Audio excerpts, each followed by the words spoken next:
रूह अफ़ज़ा पसीने छुड़ाती गर्मियों में यह नाम किसी ठंडी हवा के झोंके से कम नहीं है।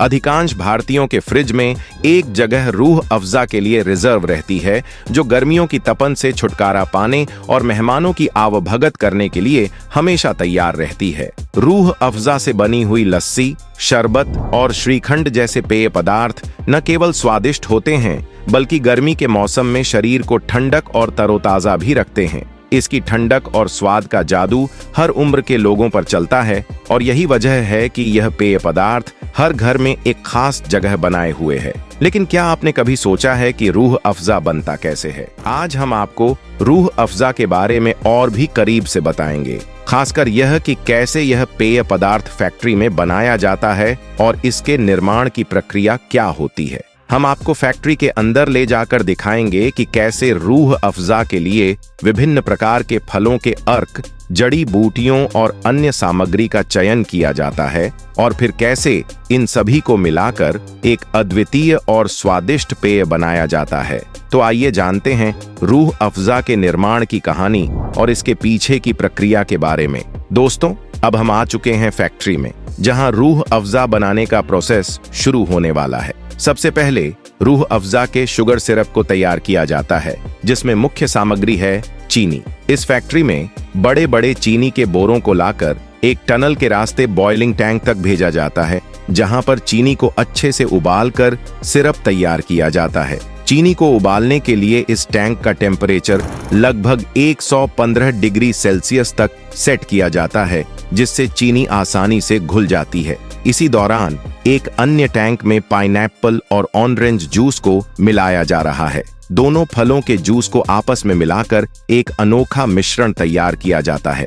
अब यह मिश्रण शुगर सिरप वाले बॉइलिंग टैंक के साथ पाइप के जरिए जुड़ा होता है, जहां दोनों का मिलन होने वाला है। इस प्रक्रिया से रूह अफ़ज़ा का बेस तैयार होता है, जो इसके स्वाद और खुशबू को अद्वितीय बनाता है। आइए देखते हैं आगे की प्रक्रिया कैसे होती है। इस पाइप के जरिए इन फलों के जूस को भेजा जाएगा बगल वाले बॉइलिंग टैंक में, जहां पर अब तक चीनी अच्छे से उबल चुकी है। कुछ समय बाद चीनी और फलों के जूस आपस में अच्छी तरह से घुल मिल जाते हैं और तब इन्हें एक टैंकर के जरिए इस तरह से बाहर निकाला जाता है और भेज दिया जाता है होल्डिंग टैंकर में, जहां पर इसे होल्ड करने के लिए रखा जाता है। अब यहाँ पर इस मिश्रण को फिल्ट्रेशन किया जाना वाला है और इस चीज के लिए इस मिश्रण को एक माइक्रो फिल्टर के जरिए कुछ इस तरह से गुजारा जा रहा है। थोड़े समय के बाद यह मिश्रण अच्छी तरह से फिल्टर करके निकाल लिया जाता है। अब दोस्तों, अब तक हमने रूह अफ़ज़ा बनाने वाले शुरुआती प्रोसेस के बारे में देखा और हमने चीनी और फ्रूट जूस को मिक्स करने का प्रोसेस देखा। अब हम देखेंगे जो रूह अफ़ज़ा का बढ़िया सा फ्लेवर होता है, उसे कैसे तैयार किया जाता है। वह कौन कौन से इंग्रेडिएंट्स हैं जिनका इस्तेमाल इस फ्लेवर को बनाने में होता है। दोस्तों, इसका मतलब है कि आगे का प्रोसेस और भी मजेदार होने वाला है, तो बने रहिएगा हमारे साथ इस वीडियो में। अब हम आ चुके हैं फैक्ट्री के उस कोने में जहां पर रूह अफ़ज़ा के फ्लेवर को बनाने का काम किया जा रहा है। अब आप यहां पर बड़ी बड़ी मशीनों को देख रहे होंगे। ये वही मशीन है जिसका इस्तेमाल करके इस फैक्ट्री में रूह अफ़ज़ा के फ्लेवर को बनाया जाता है। अब इस मजेदार फ्लेवर को बनाने के लिए फैक्ट्री में किसी भी तरह के आर्टिफिशियल इंग्रेडिएंट का इस्तेमाल नहीं किया जाता है, क्योंकि एक ये फ्लेवर ही है जो रूह अफ़ज़ा को उसकी असली पहचान देता है और इसी के दीवाने तो हम सभी हैं। तो जाहिर सी बात है कि इसे बनाने के लिए कुछ खास किस्म के इंग्रेडिएंट्स का इस्तेमाल किया जाएगा। जी हाँ, और दोस्तों, ऐसा ही होता है जहां फैक्ट्री में इस बड़े से कंटेनर के अंदर कई तरह के अलग अलग इंग्रेडिएंट्स को लाकर अच्छे से मिलाया जाता है। इन खास इंग्रेडिएंट्स में खास नीलोफर, गुलाब, पुदीना और मुनक्का जैसे हर्ब्स मौजूद होते हैं और यही है वह सारे इंग्रेडिएंट्स जिससे रूह अफ़ज़ा को उसकी असली पहचान मिलती है। इस कंटेनर में इन्हें डालने के बाद इसे ले जाया जाता है एक पानी से भरे हुए हब डिस्टिलेशन टैंकर में। देखिए किस तरह से इसे डिस्टिलेशन टैंकर में मिलाकर इसके अंदर फिट किया जा रहा है और फिर ये वर्कर्स इसे कुछ इस तरह से बंद कर देंगे। दोस्तों, इस टैंकर के अंदर अब इन इंग्रेडिएंट्स को अच्छे से उबाला जाने वाला है। आप अगर ये सोच रहे होंगे कि भाई इस टैंकर के अंदर ऐसा क्या होता होगा, दरअसल दोस्तों इसके अंदर जितने भी हर्ब्स मौजूद हैं या ये कह लो जो भी इंग्रेडिएंट्स डाले गए हैं वो अब धीरे धीरे बॉईल हो रहे हैं और बॉइलिंग की वजह से उसमें से निकल रहे वाष्प के साथ अपने अंदर से अपना रस और तेल छोड़ रहे हैं। अब ये फ्लेवर स्टीम के रूप में बदल चुका है, जिसे भेजा जाएगा इसके आगे की प्रोसेस के लिए, जिसे बोला जाता है डिस्टिलेशन। अब ये प्रोसेस बहुत ही खास और इम्पोर्टेंट होती है क्योंकि इसमें से जो स्टीम तैयार हुई है वो है यहाँ पर ऐसे पाइप के जरिए लाई जाती है और फिर इसे लिक्विड में बदला जाता है। इस लिक्विड को ARQ के नाम से जाना जाता है। जी हाँ, और दोस्तों आज के समय में भी इस ARQ को बनाने में वही पुराना ओल्ड ट्रेडिशनल मेथड ही अपनाया जाता है, जिससे रूह अफ़ज़ा का वही पुराना और सबका मनपसंद फ्लेवर बरकरार रहे। अब बात करते हैं इस लिक्विड की, जिसे अब यहाँ पर एक कंटेनर में स्टोर करने के लिए कुछ समय के लिए रख दिया जाएगा। दोस्तों, अब रूह अफ़ज़ा का फ्लेवर बनाने का काम भी पूरा हो चुका है और आपको ये प्रोसेस देखकर डेफिनेटली मजा तो काफी आया होगा। अब आप इसके आगे के प्रोसेस को देखने के लिए बेसब्री से इंतजार भी कर रहे होंगे, क्योंकि ये रूह अफ़ज़ा चीज ही ऐसी है यार, एक बार किसी के मुंह में जाए तो फिर एक आदत सी बन जाती है। और दोस्तों चलिए आपके इस इंतजार को खत्म करते हैं और वीडियो में आगे बढ़ते हैं और देखते हैं कि इसके आगे के प्रोसेस को।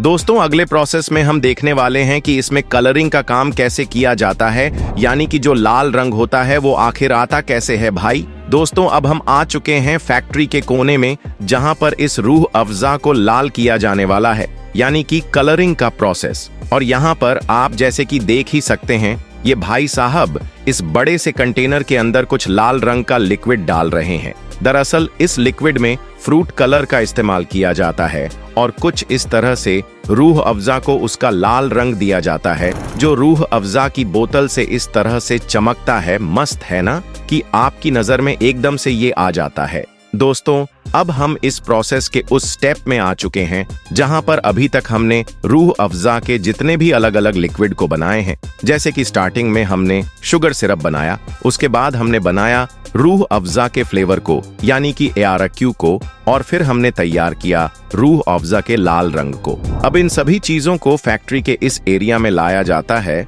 जहां पर बड़ी बड़ी मिक्सिंग मशीन मौजूद होती है। अब तक तो आप समझ गए होंगे कि मिक्सिंग मशीन का काम क्या होगा, सीधी सी बात है मिक्सिंग का।